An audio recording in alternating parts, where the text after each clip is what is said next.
আরেক ধরনের আছে, এগুলি কোনো জিকির না, এগুলি ভণ্ডামি। আহলুস সুন্নাহ ওয়াল জামাতের সাথে এই ধরনের ভণ্ডামির কোনো সম্পর্ক। ক্লিয়ার কথা বলে দিচ্ছি, যারা ভণ্ডামি করে তাদের পরিচয় তারা ভণ্ড, তারা সুন্নি নয়। সুন্নি সাইনবোর্ড লাগাইলেই হবে না, সুন্নি সাইনবোর্ড লাগাইতে হলে পিওর সুন্নি হওয়া লাগবে, আহলুস সুন্নাহ ওয়াল জামাতের আকীদাও লাগবে, সুন্নতের উপর আমল লাগবে। আর ভণ্ডামি করবেন, সুন্নিয়তের সাইনবোর্ড ব্যবহার করবেন, এই ধরনের ভণ্ডামি আমরা গ্রহণ করব না। পরিশুদ্ধভাবে জিকির করবেন, এই জিকির আপনার আত্মা জিন্দা হবে ইনশাআল্লাহ। আগে এটাই ছিল না, আগে সালাম দিয়েছেন, আসসালামু আলাইকুম ওয়া রাহমাতুল্লাহ, সবাই উত্তর দেন ওয়ালাইকুম আসসালাম।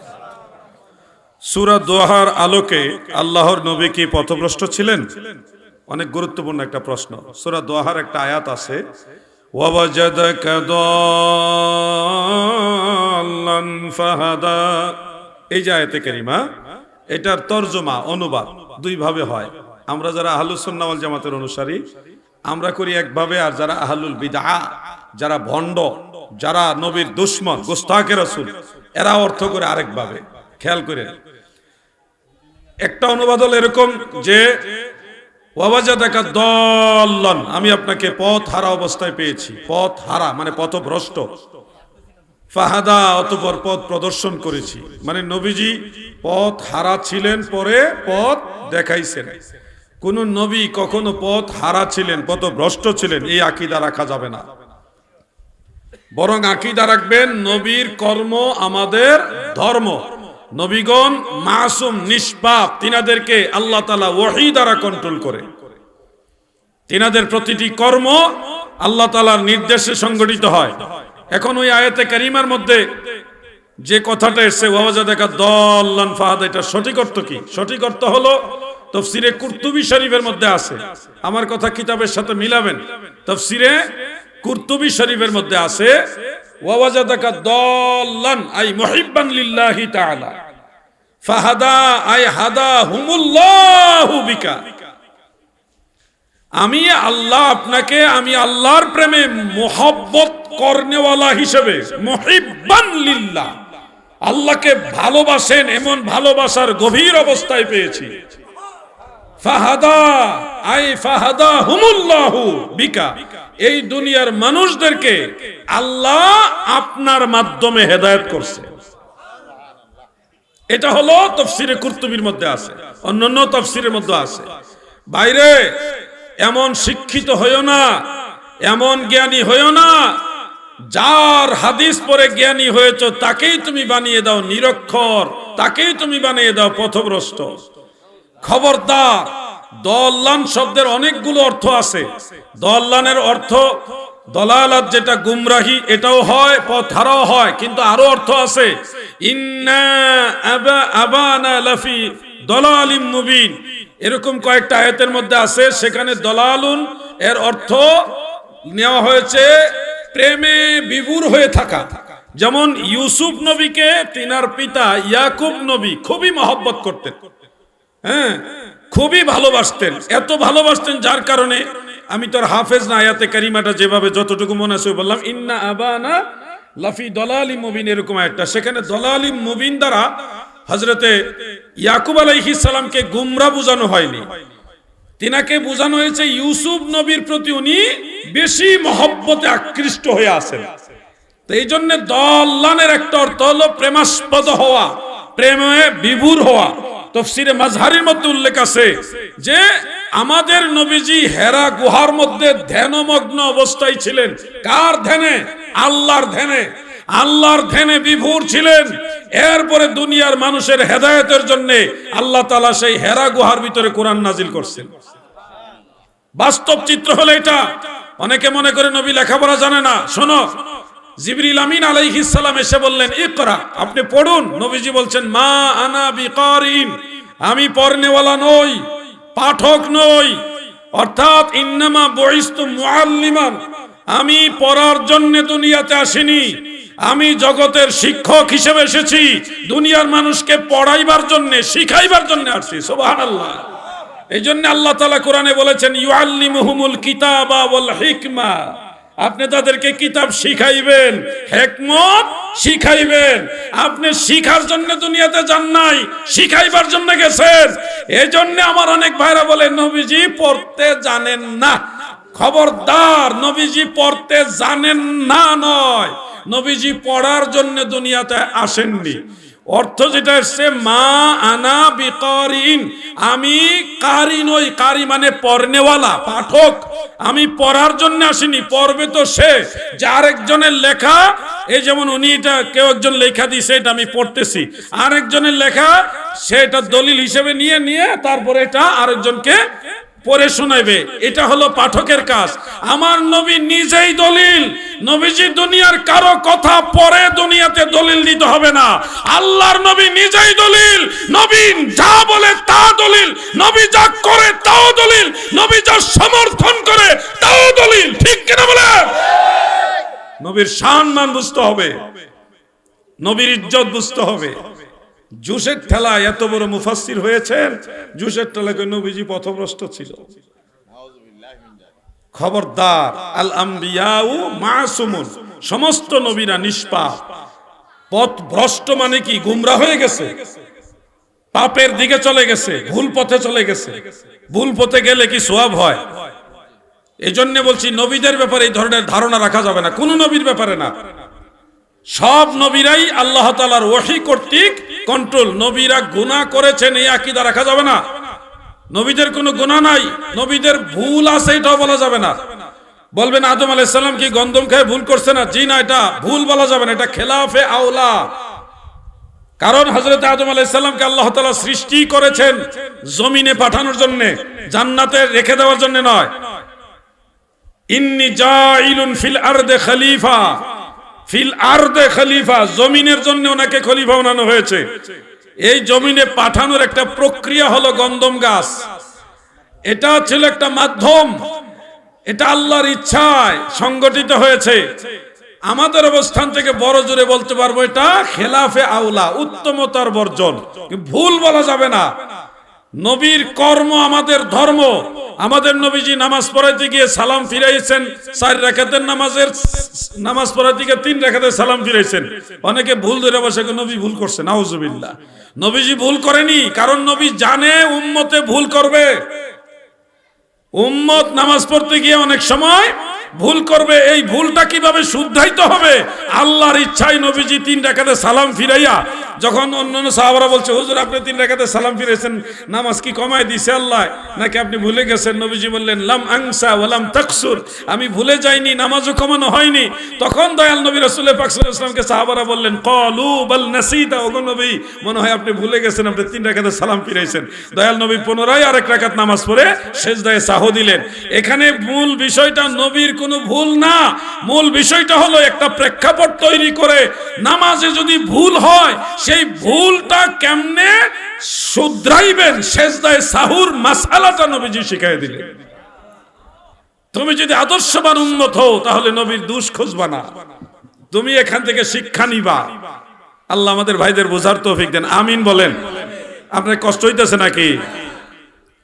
আল্লাহর নবী কি নিঃস্ব ছিলেন? ও সূরা দোহার এই বিষয়গুলো। আমাদের নবীজি নিঃস্ব ছিলেন বলতে এই কথাটা অনেকভাবে ব্যাখ্যা করেছেন মুফাসসিরিনে কেরাম। একটা সময় জাগতিক দৃষ্টিতে রাসূল আকরাম সাল্লাল্লাহু আলাইহি ওয়াসাল্লাম তিনি অনেক ধন সম্পদ বা রাষ্ট্রের ক্ষমতা বা মুসলমানদের নেতৃত্ব স্থানের অবস্থানে ছিলেন না। পরবর্তীতে আল্লাহ তাআলা সেই অবস্থানে পৌঁছে দিয়েছেন। ফাআগনা, নবীজিকে ধনী বানিয়ে দিয়েছেন আল্লাহ। এখানে নবীজির এই বিষয়টাকে নেগেটিভ দেখার কোনো সুযোগ। আল্লাহর হাবিব রাসূল আকরাম সাল্লাল্লাহু আলাইহি ওয়াসাল্লাম দোয়া করলে কবুল হয়, সেই হেতু নবীজি যদি দোয়া করতেন মক্কার পাহাড়গুলি স্বর্ণ বানায় দিতেন আল্লাহ। তো এই জন্য বাস্তবতাটা হলো দুনিয়া বিমুখতা, যেটাকে আজ জুহুদ বলা হয়। জুহুদ দুনিয়া বিমুখতা, এটাকে এখানে নিঃস্ব বোঝানো হয়েছে। দুনিয়া বিমুখতা, নবীজি সবসময় আখিরাতমুখী ছিলেন, সাহাবীদেরকে সেই শিক্ষাই দিতেন। আর পরবর্তীতে রাষ্ট্রীয়ভাবে মুসলিম মিল্লাতকে প্রতিষ্ঠিত করে গেছেন মদিনা মুনাওয়ারায় যাওয়ার পরে। এগুলি আপনাদের খেয়াল রাখতে হবে, শানের রিসালতের ব্যাপার, দয়াল নবীর ইজ্জতের ব্যাপার, সম্মানের ব্যাপার। আল্লাহ আমাদের বুঝার তৌফিক দেন, আমিন। নবীজির সাহাবাই কারাম কি সত্যের মাপকাঠি নয়? নিঃসন্দেহে সাহাবাই কারাম সত্যের মাপকাঠি। এই আকীদা আহলুস সুন্নাহ ওয়াল জামাতের উলামায়ে কেরামদের আকীদা, এটা মানতে হবে। কোরআনের মধ্যে আমাদেরকে মাপকাঠি হিসেবে সাহাবীদের উল্লেখ করা হয়েছে। আল্লাহ নিজে সাহাবীদেরকে আমাদের মাপকাঠি হিসেবে উল্লেখ করেছেন।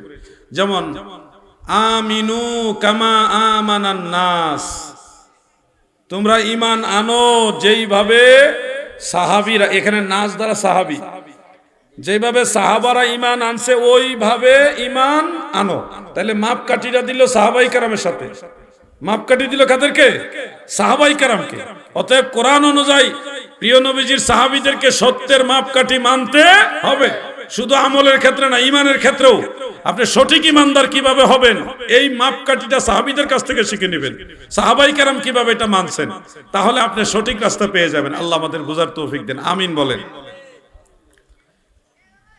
স্পিকার ব্যবহার করে নামাজ পড়ানোর বিধান কি?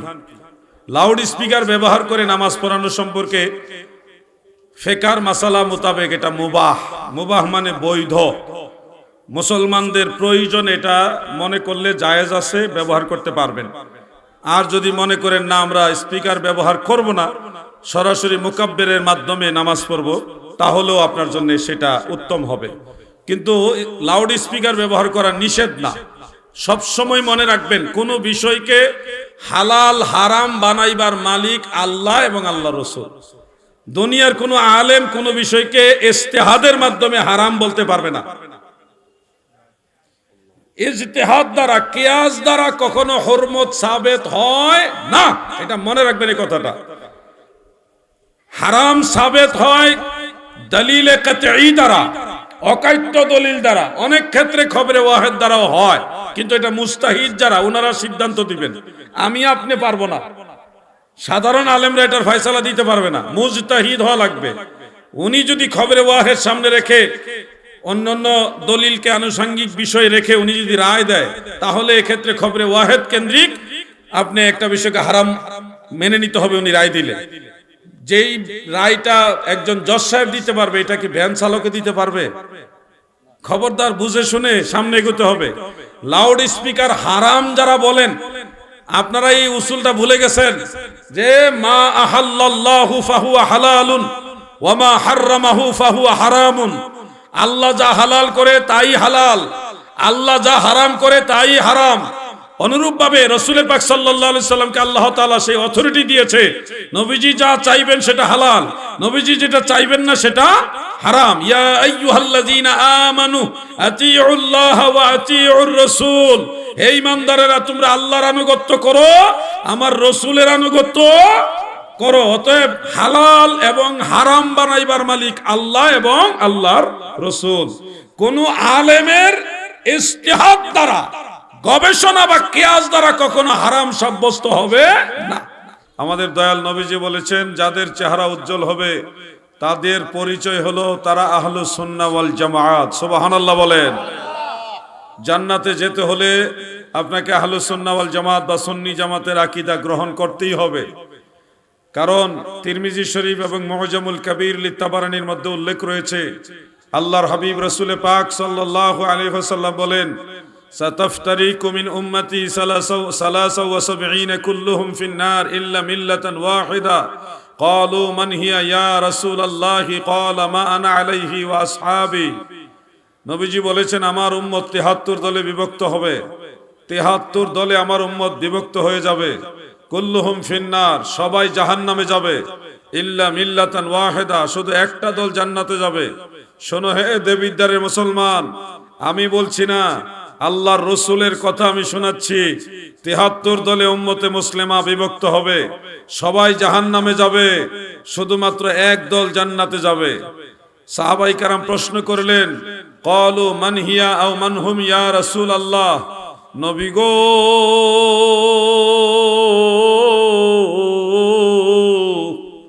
যারা জান্নাতে যাবে তারা কারা গো নবী? আল্লাহর হাবিব বলেছেন, যারা আমি রাসূলকে এবং আমার সাহাবীদেরকে অনুসরণ করবে তারা জান্নাতি। সুবহানাল্লাহ। আল্লাহর নবী এবং সাহাবীদেরকে অনুসরণ করলে কি জান্নাতি? এই হাদিসের ব্যাখ্যায় ইমামুল হারামাইন মোল্লা আলী কারি হানাফি রহমাতুল্লাহ আলাইহি উল্লেখ করেছেন মিশকাতুস শরা মিরকাতের মধ্যে যে ফালা শাক্কা ওয়ালা রাইবা, কোনো শক নেই, সন্দেহ নেই, কোন ধরনের সন্দেহ ছাড়াই যারা জান্নাতি হবে তাদের পরিচয় হলো আহলুস সুন্নাহ ওয়াল জামাত। সুবহানাল্লাহ বলেন। এই জন্য আমরা আহলে সুন্নাত ওয়াল জামাতের আকীদা ধারণ করি।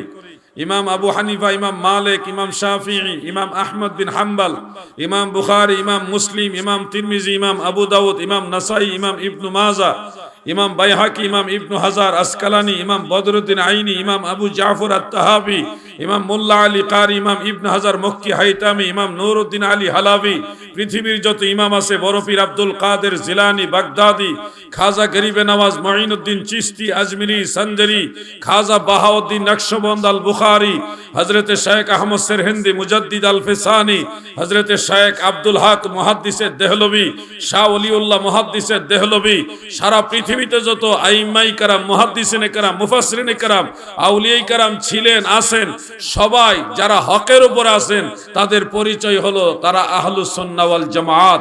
এই জন্য আপনাকে জান্নাতে যেতে হলে আহলে সুন্নাত ওয়াল জামাতের আকীদা ধারণ করতে হবে, এর বিকল্প কোনো রাস্তা। আমাদের একজন সুন্নি জামাতের বক্তা ছিল, ওনার নাম তোফাজ্জল হোসেন ভৈরবী সাহেব। তিনি একটা গজল গাইতেন এইভাবে, আমল করো নামাজ রোজা, আমল করো নামাজ রোজা, কায়েম করো সুন্নিয়াত, আমল করো নামাজ রোজা, কায়েম করো সুন্নিয়াত, জিন্দাবাদ জিন্দাবাদ নবীর সেনা, জিন্দাবাদ জিন্দাবাদ জিন্দাবাদ নবীর সেনা, জিন্দাবাদ। এখন এই সময়টা কিয়ামতের নিকটবর্তী সময়। এখন দিন যত যাবে ততই ফিতনা বাড়বে, রাতের গভীর অন্ধকারের মতো ফিতনা গ্রাস করবে। প্রিয় নবীজির হাদিসের মধ্যে আছে, আকাশ থেকে বৃষ্টি যেইভাবে একটার পর একটা ফোঁটা পড়তেই থাকে, এমনি ভাবে জমিনের মধ্যে ফিতনা গ্রাস করে ফেলবে, একটার পর একটা ফিতনা আসবে। মানুষ ফিতনার যন্ত্রণায় জঙ্গলে চলে যেতে চাইবে, লোক সমাজে বসবাস করতে চাইবে না। যারা তাকওয়াশীল, দুনিয়াটা তাদের কাছে অশান্তি লাগবে, তাদের কাছে মনে হবে এখানে না থাকাই ভালো, তাড়াতাড়ি ঈমান নিয়ে কবরে চলে যাওয়া ভালো। মুমিন বান্দাদের কাছে এরকম মনে হবে। প্রিয় নবীজি বলেছেন, শেষ জামানায় উম্মতে মুসলিমার মধ্যে যারা বিপদগামী তারা অনেক সুন্নতকে বিদআত বলবে। ওয়াসুন্নাতু ফীহিম বিদআতুন ওয়াল বিদআতু ফীহিম সুন্নাতুন। তাবারানীর মুআজামুল কবীরের মধ্যে হাদিস উল্লেখ। আল্লাহর নবীর উম্মত দাবি করবে, কিন্তু তারা অনেক সুন্নত আমলকে বলবে বিদআত, আর যেটা অরিজিনালি বিদআত সেটাকে বানাবে সুন্নত। যেমন আমি উদাহরণ দেওয়ার জন্য দুইটা বিষয় বলবো কি? হাত তুলে দোয়া করা সুন্নত। হাত তুলে দোয়া করা কি সুন্নত? যে কোনো সময় আপনি চাইলে হাত তুলে দোয়া করতে পারবেন। এই ব্যাপারে অনেক হাদিস আছে, সহিহ বুখারী, সহিহ মুসলিম সহ সুনানু আবি দাউদে, জামিউ তিরমিজিতে, সুনান ইবনে মাজাহ, মিশকাতুল মাসাবিহ, সুনানু নাসাই, বহু কিতাবে হাদিস শরীফ উল্লেখ। আল্লাহর রাসূল সাল্লাল্লাহু আলাইহি সাল্লাম বলেছেন, ইজা সাআলতুমুল্লাহ ফাসআলুহু বিবুতুনি আকুফুকুম। তোমরা যখন আল্লাহর কাছে কিছু চাইবে, তোমাদের হাতের পেট এইভাবে উপরের দিকে তুলে চেয়েও। এবং নবীজি কানান নবী সাল্লাল্লাহু আলাইহি ওয়াসাল্লাম ইয়ারফাউ ইয়াদাইহি ফিদ দুআই, রাওয়াহুল বুখারী। সহিহ বুখারীর মধ্যে উল্লেখ, নবীজিও যখন দোয়া করতেন দুই হাত এইভাবে তুলে দোয়া করতেন। মিশকাতের শরা মিরকাতের মধ্যে উল্লেখ, মোল্লা আলী কারি রহমাতুল্লাহ আলাইহি লেখেন যে ইন্নান নাবিয়্য সাল্লাল্লাহু আলাইহি ওয়াসাল্লাম ইয়ারফাউ ইয়াদাইহি ফি কুল্লি দুআই। আমার নবীজি সাধারণত প্রত্যেকটা দোয়ার মধ্যে দুই হাত তুলে দোয়া করতেন। সুবহানাল্লাহ। তাহলে হাত তুলে দোয়া করা সুন্নত। হাত তুলে দোয়া করা কি সুন্নত। কিন্তু এই সুন্নত কাজ যদি আপনারা করতে যান, বিভিন্ন সময়ে ফরজ নামাজের পরে, জানাজার পরে, বা বিভিন্ন সময় আপনার মন চাইছে একটু দোয়া করবেন, কবরস্থানে গিয়ে হাত তুলে দোয়া করবেন, এই সুন্নত কাজকে অনেকে বেদাত বলবে।